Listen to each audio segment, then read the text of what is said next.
नमस्कार दोस्तों, ब्रेक के बाद एक बार फिर से आप सभी का हमारे यूट्यूब चैनल दायरे स्टडी पॉइंट में स्वागत है। राजस्थान यूनिवर्सिटी से बड़ी अपडेट सामने निकल कर आ रही है। सरकारी कॉलेजों में प्रवेश प्रक्रिया शुरू हो गई है 10 जून से, यानी राजस्थान यूनिवर्सिटी में एडमिशन फॉर्म 2024 स्टार्ट हो गए हैं। यदि आप कॉलेज राजस्थान यूनिवर्सिटी से करना चाहते हो तो ये वीडियो आज आपके लिए अत्यंत इंपॉर्टेंट होने वाली है। इसमें अपन बात करेंगे कि एग्ज़ाम फॉर्म की डेट क्या रहने वाली है बनने की, अंतिम तिथि क्या रहने वाली है, डॉक्यूमेंट्स क्या क्या लगने वाले हैं, फीस क्या क्या लगने कितनी लगेगी और फॉर्म डेट क्या रहने वाली है। फ्रेंड्स, यदि आपने 12th कर ली है, 12th की है, तभी आप शायद इस वीडियो को देख रहे होंगे। 12th करने के बाद यदि आप ग्रेजुएशन करना चाहते हो तो आपको यूनिवर्सिटी चुननी होती है। जैसे जयपुर, दौसा, उसके आसपास के एरिया में रहते हो तो आपके लिए राजस्थान यूनिवर्सिटी बेस्ट है। यदि आप सीकर, झुंझुनू उन एरियो में रहते हो तो शेखावाटी यूनिवर्सिटी पड़ती है। इधर आप चले जाओ मत्स्य यूनिवर्सिटी, अलवर के आसपास के जो ज़िले हैं उनमें वो चलती है।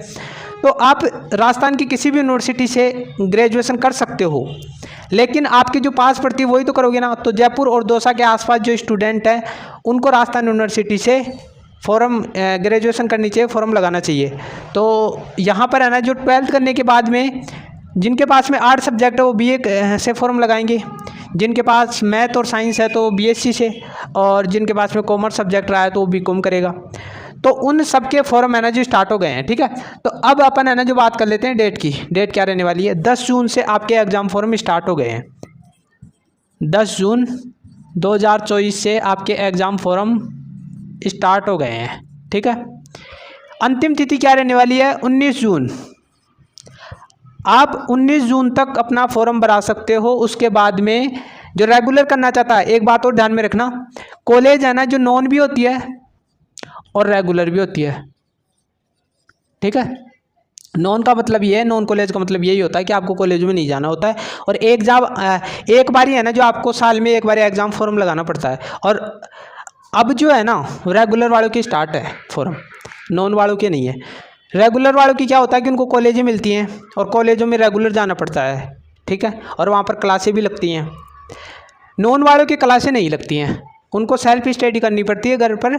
उनको एक बार फॉर्म भरना पड़ता है साल में और किताबें लाकर घर पर पढ़ना पड़ता है और एग्ज़ाम देने जाना पड़ता है। लेकिन रेगुलर वालों के रेगुलर कॉलेजों में जाना पड़ता है और ये रेगुलर के ही फॉर्म हैं। तो यहाँ पर पहले फॉर्म भरे जाएंगे रेगुलर वालों के, फिर लिस्ट आएगी, फिर 12th की जो परसेंटेज है उसके आधार पर आपको कॉलेज मिलेगी, ठीक है। तो ये लिस्ट उस्ट तो बाद में आएंगी, पहले आपको फॉर्म भरना है। और 19 जून है ना जो इसकी लास्ट डेट है। यदि इस डेट तक भराते हो तो अच्छी बात है, ठीक है।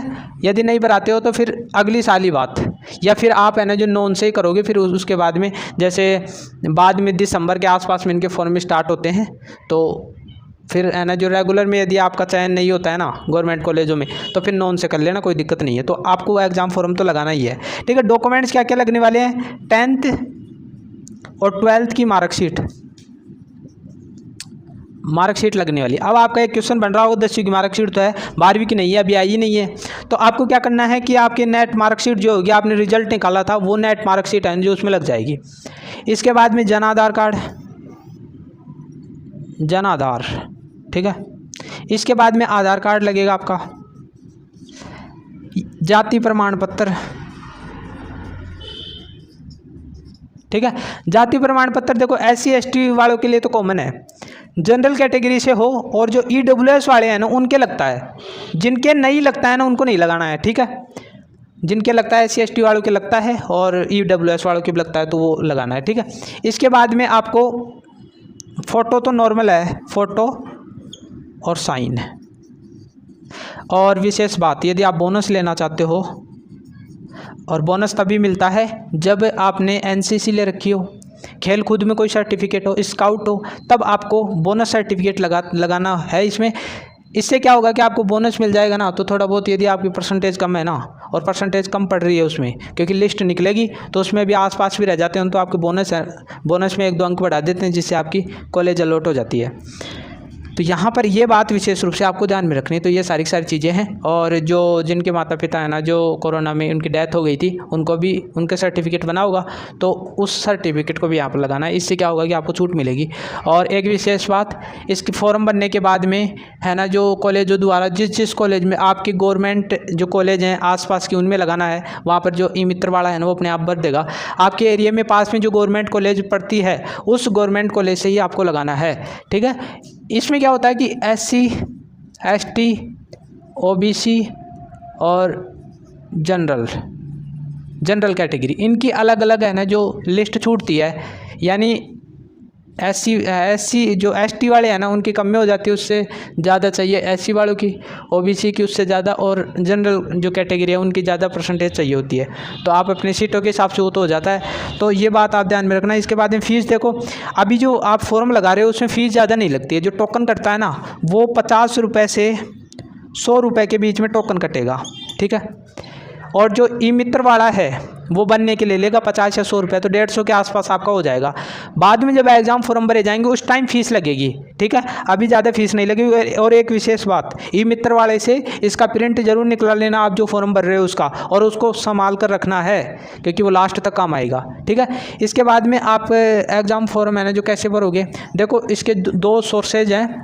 2 तरह से आप चाहो तो एग्ज़ाम फॉर्म भर सकते हो। पहला जो सोर्स है वो तो आपके फ़ोन, लैपटॉप या PC से आप फॉर्म भर सकते हो। दूसरा विकल्प है ना जो आपको ई मित्र का है, तो मेरे हिसाब से ई मित्र का बेस्ट रहेगा, क्योंकि आपको नॉलेज नहीं होगा।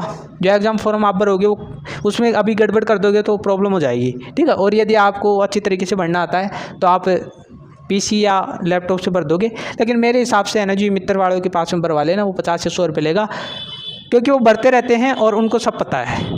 क्योंकि इस फॉर्म में भरते टाइम गड़बड़ नहीं होनी चाहिए। यदि गड़बड़ हो गई तो फिर आप, यदि आपका इसमें नंबर भी आ गया, मेरी बताऊं राजस्थान यूनिवर्सिटी में ग्रेजुएशन की, तो राजस्थान यूनिवर्सिटी जो जयपुर वाली है उसमें मैंने फॉर्म लगाया था 12th करने के बाद में। तो वहाँ पर है ना जो कास्ट मैंने गलत लिख दी, यानी मित्र वाले ने गलत लिख दी वहाँ पर कास्ट। तो उससे क्या हुआ कि कैटेगरी चेंज हो गई। उस लिस्ट में परसेंटेज मेरी उससे ज़्यादा थी, जो कट ऑफ छुट्टी थी ना उससे ज़्यादा थी, लेकिन क्या हुआ वहाँ पर कि उस लिस्ट में नाम नहीं आया। तो यही है कि फॉर्म भरते टाइम गलती मत करना। गलती हो गई तो फिर साल बर्बाद हो जाएगा। फिर आपको है ना जो नॉन कॉलेज से करना पड़ेगा। तो ये मित्र वाले से बढ़िया तरीके से भराना, और एक बार आप चेक कर लेना। फ्रेंड्स, आज की वीडियो में इतना ही। चैनल को सब्सक्राइब कर लो, बेल आइकन को दबा लो, क्योंकि ये चैनल जो BA से कर रहे हैं उनके लिए अत्यंत इंपॉर्टेंट है। और बाकी चीज़ें हैं BSc और BCom वालों के लिए इन्फॉर्मेटिव वीडियो मिल जाती है, लेकिन BA की क्लासें यहाँ पर कंडक्ट करवाई जाती हैं। तो इस चैनल को आप सब्सक्राइब करके रखें, बेल आइकन को दबा के रखें, क्योंकि सारी इन्फॉर्मेशन यहाँ पर मिलते हैं एक नई वीडियो के साथ। तब तक के लिए थैंक यू।